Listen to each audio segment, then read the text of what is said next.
speaking one's mind to tell all of one's heart.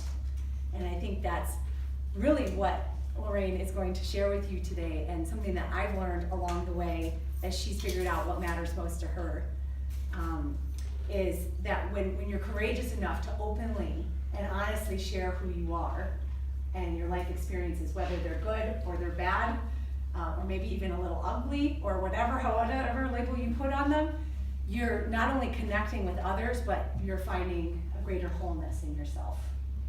And that's what Lorraine's stories really inspired me, inspired in me, so I appreciate it so much. So let's now invite Lorraine to tell her story.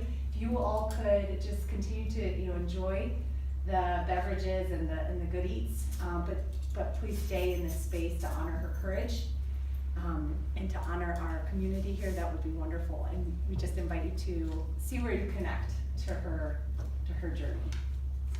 Thank you, Lauren. Yeah. Okay, everybody, I'm really nervous. But I am really excited to share my story time with you. When I think of what matters most to me, I do think about the one passion that God put in my life, and that is Korean pop music, or K-pop. And K-pop has been part of my journey through darkness, and then up to today, where things are just like a lot better. So what I wanted to do was take you on a 20-year journey, because this kind of started when my daughter just turned 1. Because I think it's important for you guys to know the root of my darkness and my pain. So in the year 2000, my daughter just turned literally a year and a couple months, and her dad left us at that point, and so that left me being a single mom. The divorce was really painful. It took I think 18 months for everything to get finalized, but it was like very, very devastating to me. I felt very lonely, and I was in a lot of despair. Shortly after my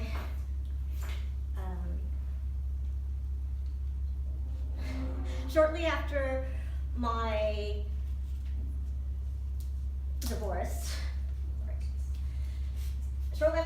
was finalized, my mom was diagnosed with stage 4 bladder cancer.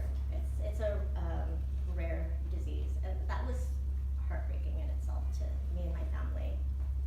And to make things a little bit more complicated, my dad had gone in for a routine surgery, and the goal of that surgery was because he was supposed to outlive my mom, but there was a doctor error, and he was in a coma for 3 months.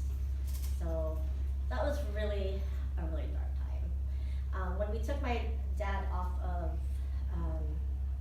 life support, that's when I think the darkness in me really started to be like frequent. I went through a really bad depression. I was having a hard time sleeping, and I also had just anxiety, like not really wanting to be around people. So like that was kind of difficult to get through. And at that time, my mom was going through treatments, and she was able to get a couple more years, but she passed away 18 months after my dad. So I have like a lot of loss in a short amount of time, and so I felt really abandoned. Is really what it comes down to.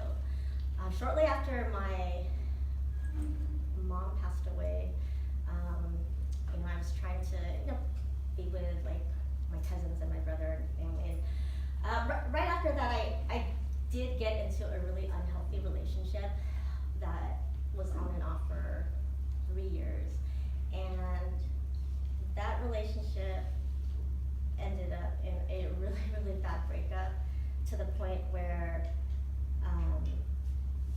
I was hospitalized twice. So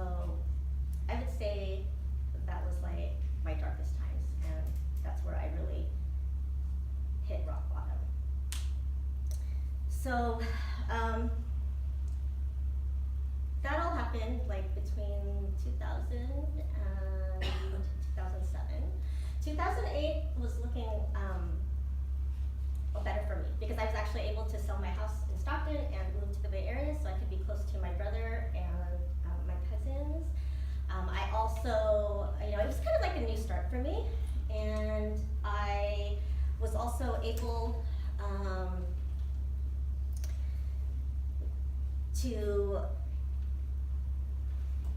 deal with my depression because I had been hospitalized. Billy Joe.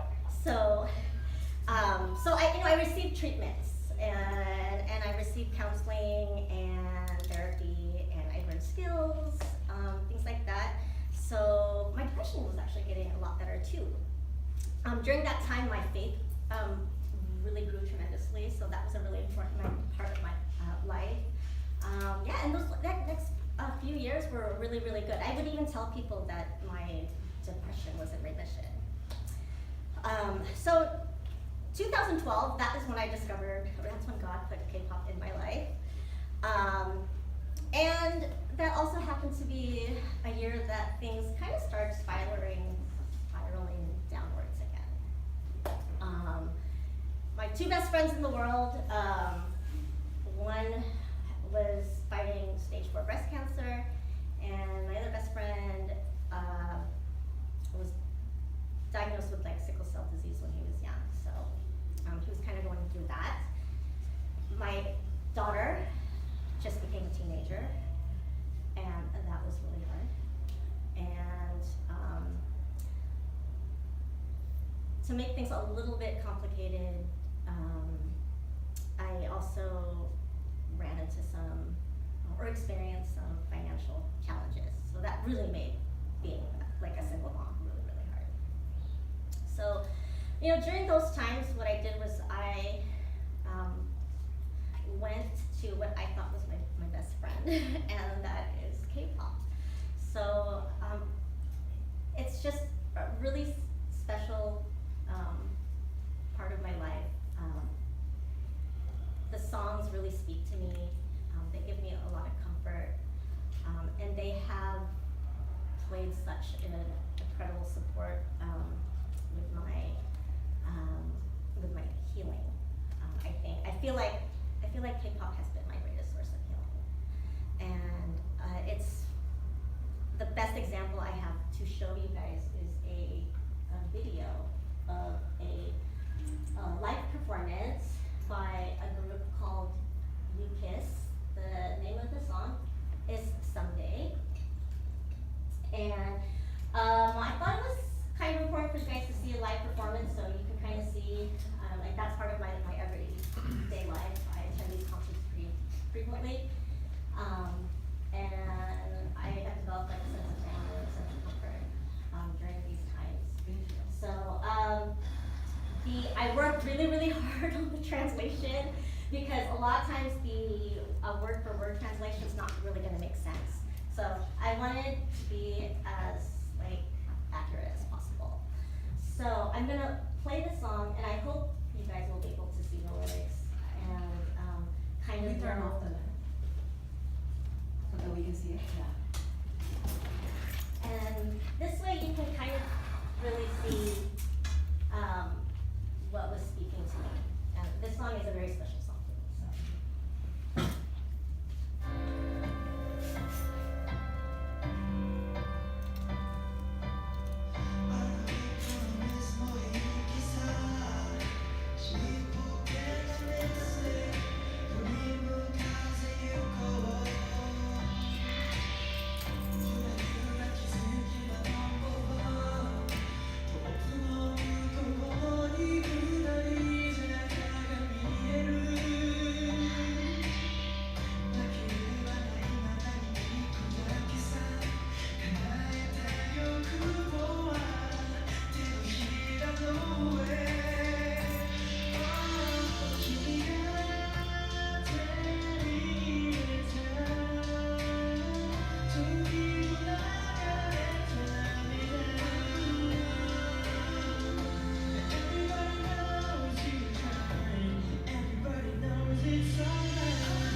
So, I hope you guys were able to,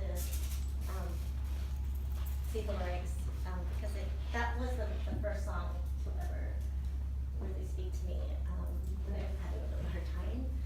And it spoke to me in terms of, encouraging me to not give up. And, it says like, to smile even when you're crying. And just kind of like know that we're all not perfect, and we're all gonna make mistakes. And yeah, it's just kind of part of life. And we just kind of need to, for me, that song really spoke to me. And it's songs like that that actually get me through my most difficult times. My cousin and my best friend, they did both pass away.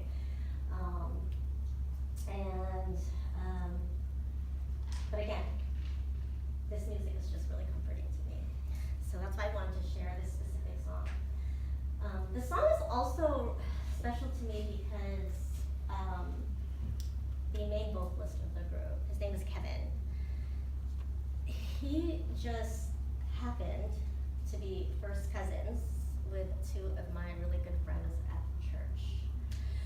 So I had an opportunity to go see them perform live. So I saw them perform that song live, and I also got to meet him. I got to have a meal with the family afterwards, and that's something that's like, for like a fan girl like myself, it's kind of unheard of, because normally you might be able to meet them through like VIP tickets or something like that, but again, I feel like, God put K-pop in my life for a reason, and definitely connected me with this person.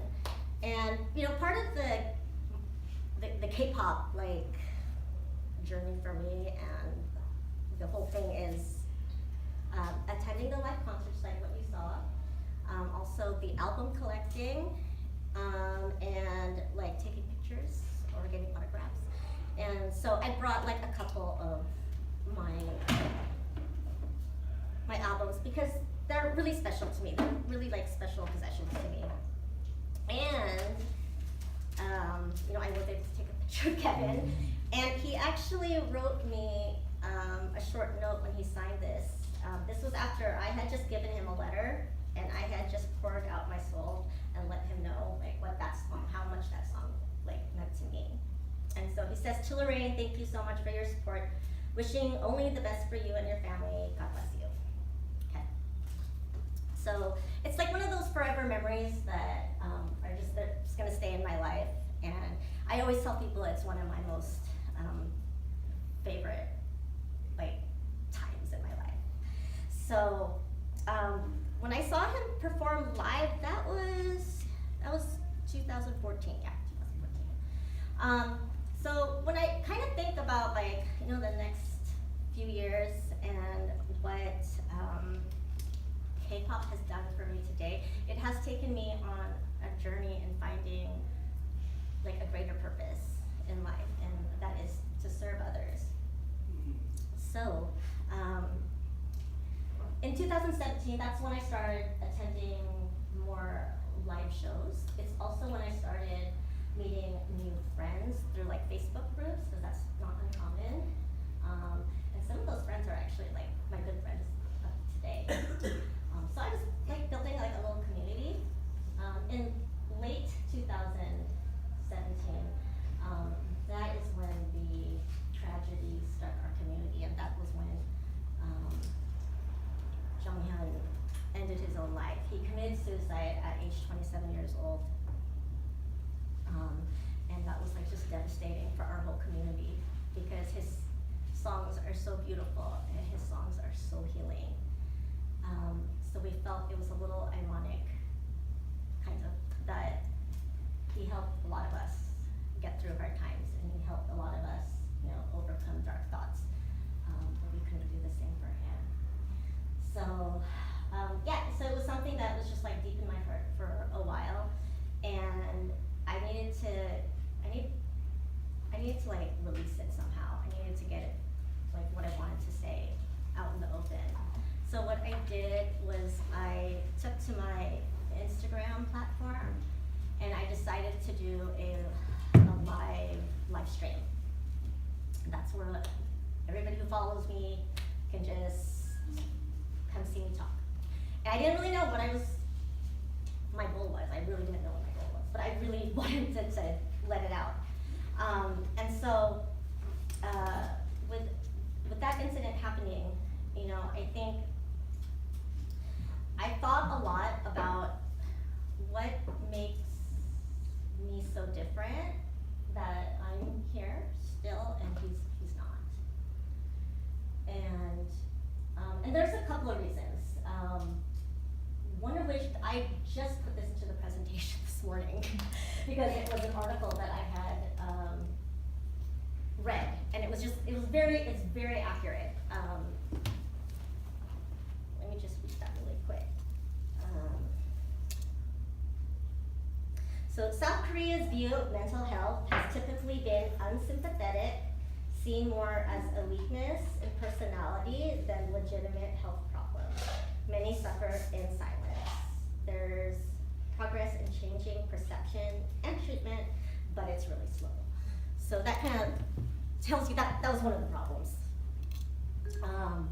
But I think for me, what I got out of it is that I felt like I always had that one person that I could talk to, because I have, like I said, I've been hospitalized. I've had those kinds of thoughts before, and been in really dark places. And I just felt like I had somebody I could go to. I had that one person that I could go to. And with Jung-hyun, I mean, he had friends, but he didn't have that one person that could make that much of a difference.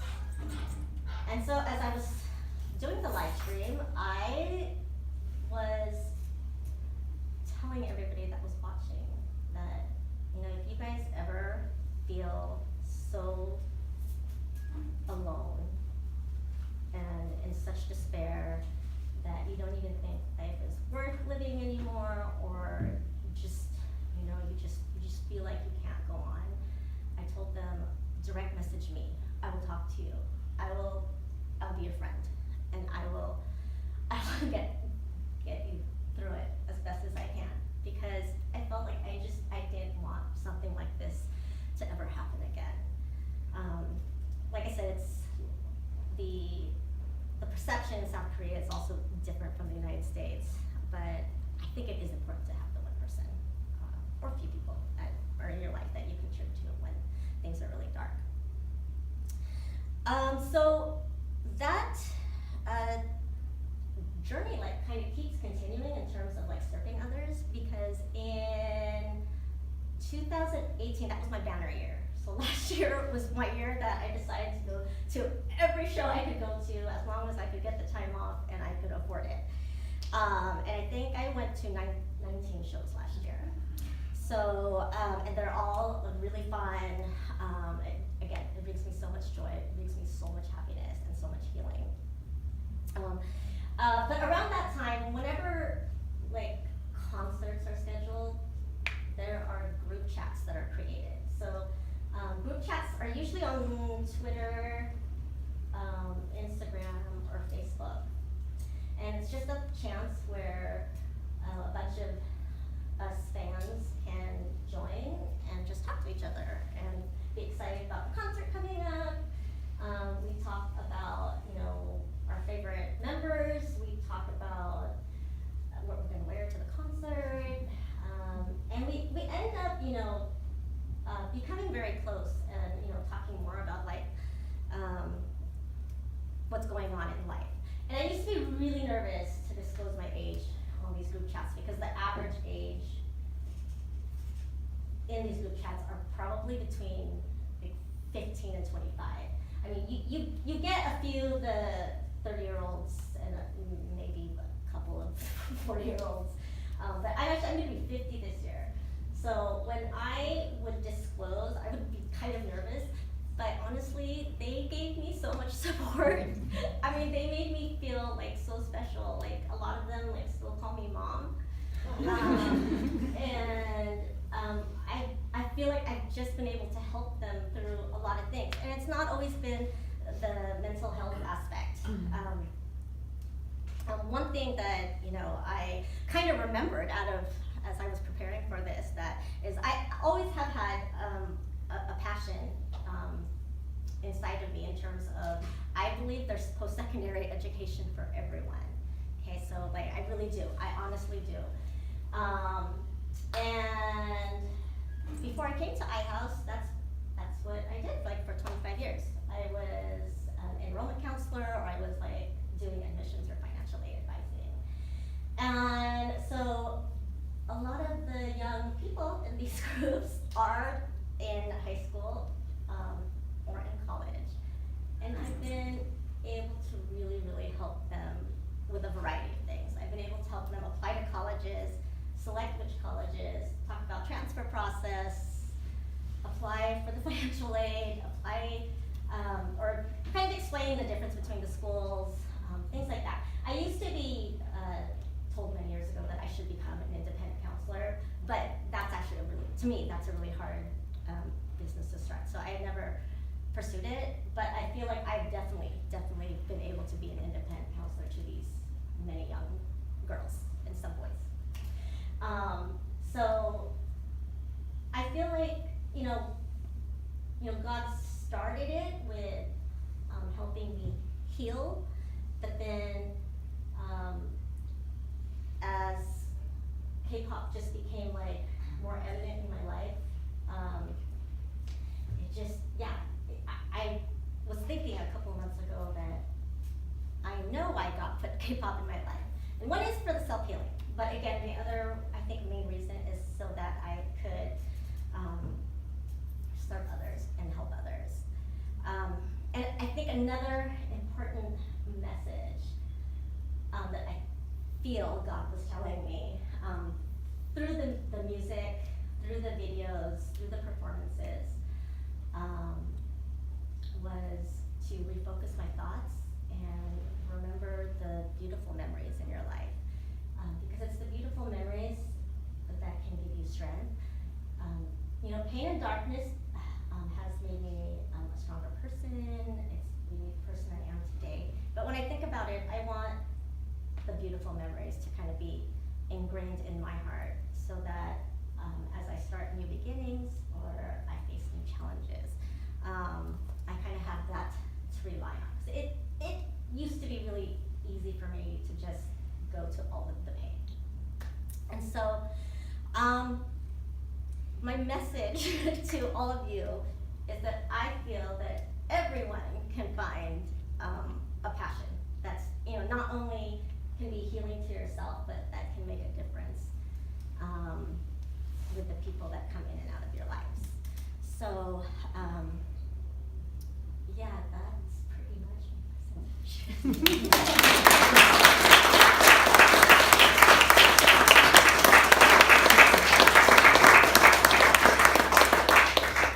Okay, everyone, we're Questions that you gonna, have for Lorraine at this time? Or not just questions, anything that you wanna say. Yes. for people looking to dive into K-pop and see what the music is, what is there a group you would suggest us to start with? To start with, it's gonna be BTS, because everybody is like, they're very hot right now. And like a year ago, they were just making it, and in a year they've been able to like. And what does it stand for? Bangtan Boys. Oh, okay. Yeah. So they're, yeah. I have a lot of favorites. When you stan several groups, it's called multi-fandoming, and I'm 100% multi-fandom. Yes. Lorraine, do you have music that motivate you? You mentioned your church. Are there Christian or gospel songs that are similar or favor K-pop? Similar, and I do even have a playlist of K-pop artists singing worship songs. So yeah, that kind of resonates with me too. Yeah, I mean, there's quite a few idols that are very open about their faith. So that's always encouraging. I gotta ask this Yes. here, cause you know, I might care about culture a little bit, you know by now. I was wondering if you could speak to fangirl culture and like what it means to you. So where do I start? So fangirling, so I don't know, if you watch the video, you could see the thousands of people holding up the lights, and okay, so that's part of the stop it. so that's part of the culture. Just getting so excited to see the group, just the build up until the day, you're just so excited. Like Roxanne knows, like yes, and just so excited. I mean, like, yeah, I mean it's a whole process. Like you gotta like be on time when you're buying tickets, and then part of the fangirling process is you know, you really want to try to meet your artists, and I had the opportunity to do that in the last year because my daughter is grown now, so I had more spending money for myself because those concerts are not at least the VIP ones are not cheap. And the other part of like the fangirl culture is wearing the merch and collecting the albums. So like that's why I brought these albums, just to kind of show. I think my collection is at 250 albums. Woo! Yeah, so it's also not inexpensive. It's an expensive hobby. Yeah, but I love being a fangirl. There's fanboys too. There's fanboys Good too. to know. And yeah, I just want to thank you guys all because this meant like so much to me to be able to like share this, because I've only been able to share this with like some, you know, a few of you know like some parts of me, but I've never really been able to speak out to like a group of people like outside from my like friends from church, say, and I really did have a message through it, and I think because you guys see me in fangirl mode sometimes, I don't know what's going on. I don't know what's going on. I think that's why I wanted to share. I wanted to share like that this is like my life. This is, yes. Where do you fellowship at? What church do you fellowship at? I fellowship at the Bay Area Christian Church. Because where I worship at, though, we do a lot of stuff that you be doing with the kids, fellowship with kids, with music like that, though. Even through this music right here, too. That song right there, I know that song right there. Oh. So what you're doing is awesome, though. Just continue to do what you're doing, because through the struggle, there's always going to be joy behind it, though. I'm going through it, too. I can really relate to you. Yeah. That's why I love serving people. You keep doing what you're doing. Don't let anybody hold you back, okay? And I'm praying for you, okay? Thank you. Amen. Lorraine, Yes. I told the table that the word that kept coming to my mind as you were doing your presentation, and as you went through valleys and hills, and you know, then we're going up to a place where things were feeling lighter, was the word hope. And I saw in that video, even it wasn't Susie Cream Cheese, you know, Pollyanna. It talked about you know, real pain and real despair and authentic and honest. But it also talked about hope. And who doesn't need hope? For sure. I mean, Who needs hope? there were times that I definitely felt really hopeless, and I think, I mean, anybody that gets to the point where they start having the, you know, self-harm thoughts and things like that, it's because they have no more hope. And that was one of the main messages when I did that Instagram live. Like I said, I didn't know who was listening. I don't know who was gonna listen. It stays up for 24 hours, but I told them all, like, y'all can direct message me, and I'll be your friend, and I'll do my best to get you through like those dark times. Like I really, honestly, I don't ever want to see something like this happen ever again. It was devastating. It was devastating. Yes. So, I just want to thank you for sharing your story. And, you know, I've gotten to know you a little bit more, but I didn't know this part, so I really want to thank you for having the courage to share this with all of us. And when I see you, even before this story that you shared, I just see you as a beautiful person, both on the inside and the outside. And now I understand why, because of the story that you shared, it makes sense. It comes through. Yeah. And this, you guys are like one of my families too, and I feel so safe here. Yeah, I mean, it doesn't really matter that I was really nervous and things like that. I mean, I knew you guys would listen and, you know, and would still, I guess, love me for who I am. Yeah, BTS's whole thing, love yourself. So, I am really grateful that I was able to share it with all of you. And I do think I was taking a big step out of my comfort zone. Because I have so many friends that I've made, so I told you about the group chats and everything like that. I was like messaging them before, like an hour before today. I just kept messaging them like, I want to go up. I'm so nervous. And they're like, you got this. You know, you're gonna be good. And they'd say, yeah, you're the best mom ever. Like, you got this. So I mean, they've given me a lot of, I don't know, they've given me a lot of love and a lot of support.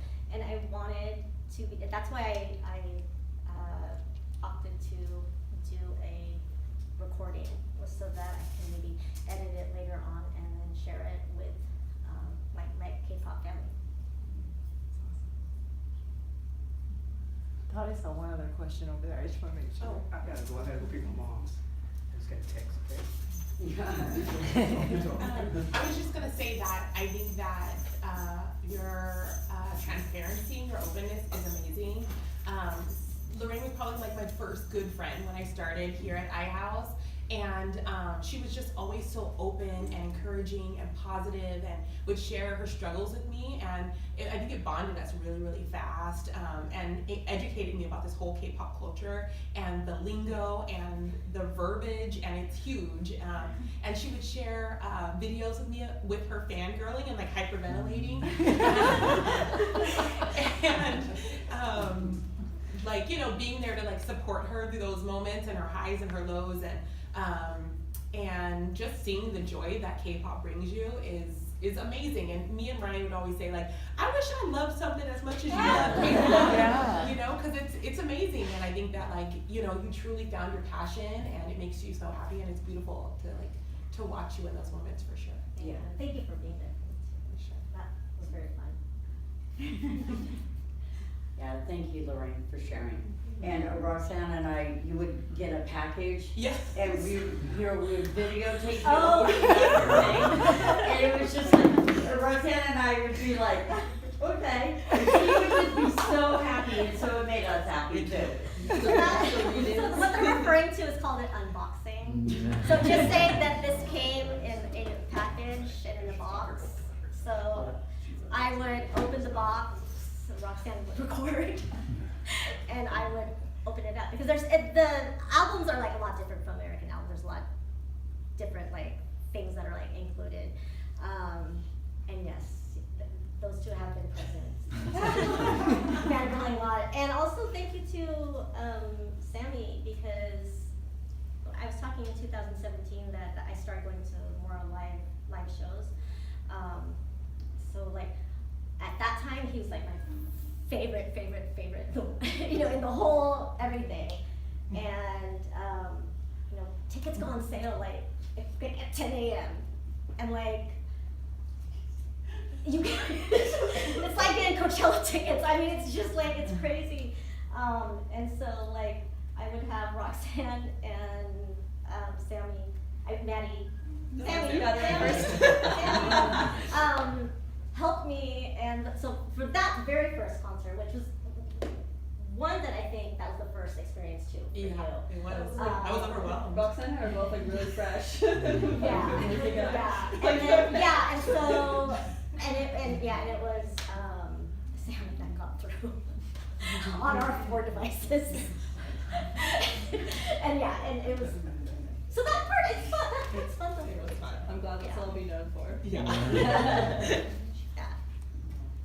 I think that's pretty much at time. I just wanna, again, say thank you to our wonderful, wonderful storytellers. And thank you to all of you for showing up and supporting Lorraine and really strengthening, iHouse community. So, please take the food as you go and have a great day. Have a great Thursday.